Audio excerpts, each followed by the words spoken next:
अरुणागढ़ को सुनहरी चमक में नहलाते हुए भोर की पहली किरण हिमालय की चोटियों को चूमती है। राज्य से होकर क्रिस्टल नदियां बहती हैं, जिनके किनारे खिले हुए नीले कमलों से सजे हैं। एक सुगंधित चमेली की खुशबू हवा में भर जाती है, जो अपनी मीठी आलिंगन में भूमि को गले लगाती है।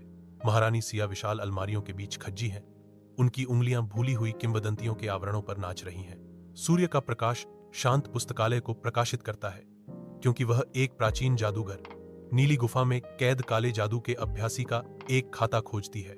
रानी सिया पर एक भयावह एहसास होता है। जादूगर की आत्मा वह एक बार फिर जाग रही है। घने जंगलों और दुर्गम पहाड़ों से होकर एक लंबी यात्रा के बाद राजा वर्धन आखिरकार नीली गुफा पर पहुंचते हैं। अंदर समय स्थिर लगता है। एक दर्पण दूर के छोर पर खड़ा है, जो किसी के गहरे डर को दर्शाता है।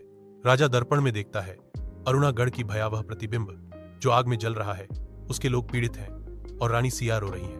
तांत्रिक राजा के पीछे खड़ा है, उसकी आंखों में नफरत जल रही है। राजा अपने आप को मजबूत करता है, उसकी निगाहों में अवज्ञा कठोर हो जाती है।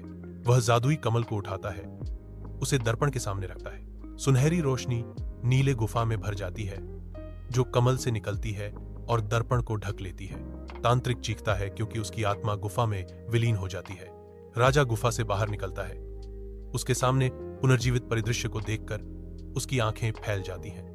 नदियां अब स्वतंत्र रूप से बहती हैं, भूमि को जीवन से चित्रित करती हैं और वन हरे भरे वैभव में फलते फूलते हैं। दूर घाटी से विष कन्याओं का मधुर गीत बहता है, जो हवा को मनमोहक सामंजस्य से भर देता है।